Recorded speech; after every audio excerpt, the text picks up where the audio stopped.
Un mur fragile nous protège de l'apocalypse glaciale du vortex polaire. Dans cette vidéo, tu découvriras pourquoi ce mur pourrait se briser et nous offrir une période de froid massif. Alors reste absolument jusqu'à la fin. Alors je suis galactiquement ravi d'un pouce bleu glacé et d'un commentaire, car cela permet au algorithme de YouTube de montrer ce sujet important à encore plus de personnes. Merci beaucoup les amis et bienvenue.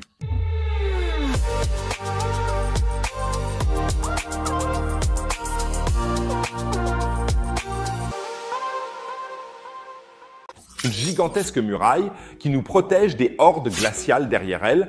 Oui, nous vivons clairement dans l'univers de Le Trône de Fer. Le mur est le jet stream de la nuit polaire et le danger glacial au-delà du mur est le vortex polaire ou tourbillon polaire. Je sais que je te lance beaucoup de termes à la figure.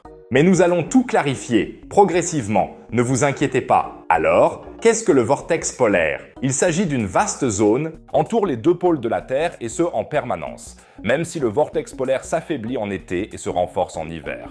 Le terme vortex ou tourbillon fait référence aux masses d'air qui circulent près des pôles et qui sont délimitées de manière circulaire par un jet stream. En principe, c'est comme un tourbillon de cheveux, mais sans les cheveux et au pôle nord et au pôle sud, donc pas du tout comme un tourbillon de cheveux. Je dois vraiment trouver de meilleures comparaisons. L'axe de la Terre est incliné. En fait, il est incliné de 23,27 degrés et c'est cette inclinaison qui nous donne les saisons, car l'angle d'incidence de la lumière du Soleil diffère tout au long de l'année. Près des pôles, cela donne lieu au phénomène du jour polaire, lorsque le Soleil ne se couche plus du tout en été, et à la nuit polaire, lorsqu'il ne se lève plus en hiver. Je suis toujours à Tromsø, au nord de la Norvège, en décembre, et je te recommande vraiment ce voyage, car voir les aurores boréales pendant la nuit polaire, c'est vraiment une expérience absolument impressionnante. Mais j'entends déjà certains d'entre vous s'indigner. Laisse-moi tranquille avec tes photos de vacances, mec. Quel rapport avec le vortex polaire? Bonne question. Puisque le Soleil atteint à peine le pôle Nord en hiver. Comme nous venons de le constater, les températures y baissent massivement, surtout en novembre et décembre, et ce aussi bien au sol que dans la couche atmosphérique moyenne, la stratosphère. L'air à environ 30 km d'altitude descend au-dessus du pôle Nord à des températures incroyables de moins 60 à moins 80 degrés. On pourrait se demander pourquoi cette zone d'air froid ne s'éloigne pas tout simplement de la piscine et ne fait pas trembler le reste de la Terre avec ses vents glacés. La raison est si bête est que les marcheurs blancs sont enfermés, car autour de cette aire glaciale se forme un puissant courant de vent, le jet stream de la nuit polaire. Ce jet tourne autour de la région arctique et sépare le vortex polaire des latitudes moyennes de la planète. Il agit comme une barrière pour le transport de l'air et isole l'air stratosphérique au-dessus de l'Arctique. En d'autres termes, le jet de nuit polaire est le mur qui nous protège des dangers glacials venant du nord. Cela s'applique bien sûr non seulement à l'hémisphère nord, mais aussi à l'hémisphère sud. Le vortex polaire de l'hémisphère sud s'étend également à travers la stratosphère et dans la mésosphère. Mais contrairement au tourbillon du nord, le tourbillon du sud est plus fort, plus grand et dure plus longtemps. De plus, les températures sont plus froides et les niveaux d'ozone plus bas que dans le nord. Jusqu'ici, l'analogie de Game of Thrones peut être poussée encore plus loin, car il peut arriver que le mur qui nous protège ne résiste pas et que l'invasion commence à partir des zones glacées et mortelles qui se trouvent derrière. C'est ce qu'on appelle un événement de vortex polaire ou une perturbation du vortex polaire. Surtout pendant l'hiver, le jet de nuit polaire renforce le vortex polaire et maintient l'air froid fermement autour des pôles. Différents facteurs peuvent affaiblir le jet de nuit polaire ou même le diviser en deux. Cela peut alors conduire à ce que des masses d'air froide provenant du vortex polaire descendent soudainement vers le sud dans des latitudes plus basses et commencent leur règne glacial de terreur. D'accord, c'est peut-être formulé de manière légèrement exagérée. Comment peut-on se l'imaginer? Ici, nous voyons de manière impressionnante comment, en décembre 2022, le froid polaire s'est déplacé loin vers le sud en raison d'une disruption du vortex polaire et même jusqu'en Floride aux alentours de Noël. Cela montre donc clairement la puissance du vortex polaire. Même la Floride, qui a par ailleurs l'air des Caraïbes, est sous l'emprise de ces températures glaciales. Et cela signifie bien sûr que nous, en Europe, sommes également sous l'emprise de ces puissances glaciales dès que le jet de nuit polaire se relâche. La question est donc de savoir ce qui provoque l'affaiblissement de ce jet stream. Ce ne peut pas être la force de Coriolis qui est le principal facteur qui le cause. Les courants d'air se déplacent de l'équateur vers le pôle, et en raison de la rotation de la Terre, ces courants sont déviés vers l'est. Cette déviation du flux d'air par la rotation de la Terre est décrite comme la force de Coriolis. Cet effet est à la base de tous les courants jet. Et tant que la rotation de la Terre ne s'arrêtera pas, ce que nous n'espérons pas, les courants jet ne s'arrêteront jamais. Il existe d'autres facteurs qui influencent les jet streams.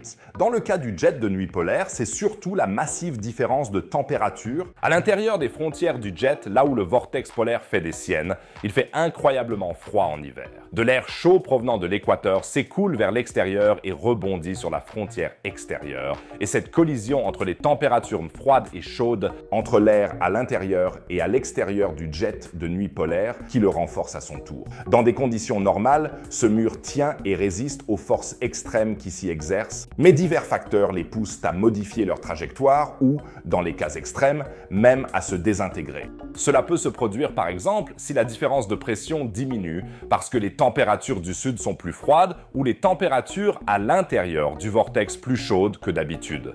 Les phénomènes météorologiques mondiaux, comme la Niña, ont également un impact sur les températures océaniques et donc sur les courants de jet. Même l'activité solaire est un facteur qui a un impact sur le jet de nuit polaire. Et lorsqu'il est perturbé, il commence à chercher des détours et à prendre des courbes, ce qui permet à l'air du vortex, auparavant emprisonné, de voyager plus au sud. Dans les cas extrêmes, le jet de nuit polaire peut même s'effondrer complètement pendant un certain temps.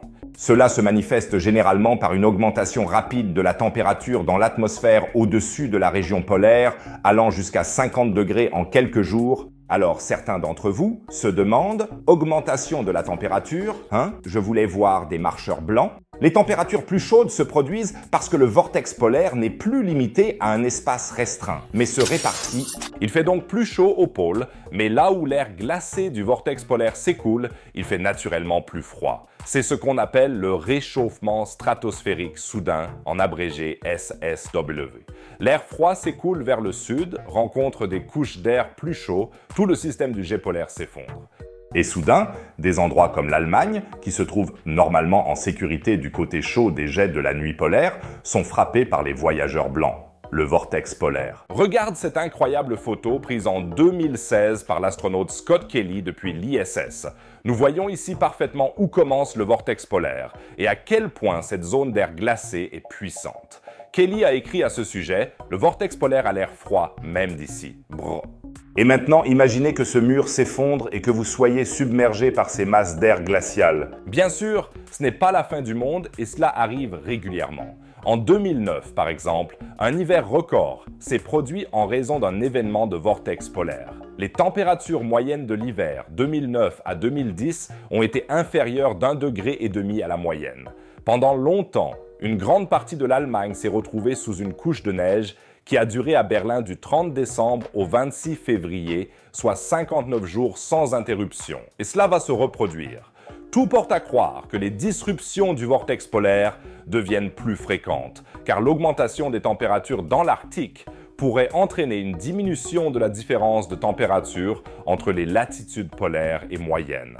Or, ce gradient de température joue un rôle essentiel dans le maintien du vortex polaire.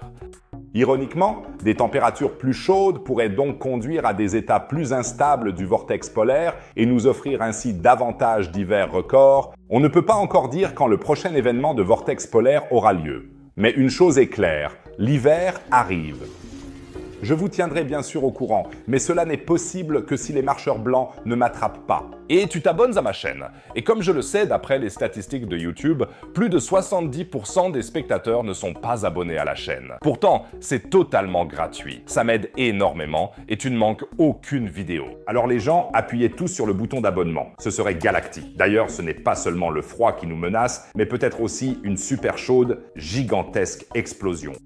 En effet, les volcanologues regardent avec beaucoup d'inquiétude les champs flégréens, un super volcan sous l'Italie du Sud qui peut facilement rivaliser avec le Yellowstone. Si une explosion se produisait vraiment ici, elle aurait un impact massif sur tout le continent et au-delà. Pourquoi les experts sont inquiets et quand nous devons nous attendre à une éruption, tu le découvriras dans la vidéo affichée, ne manque pas de la regarder. Et si tu veux soutenir mon travail et la chaîne, n'hésite pas à regarder les anciennes vidéos, il y a encore beaucoup de sujets passionnants. Sinon, je te dis à la prochaine vidéo. Au revoir les amis.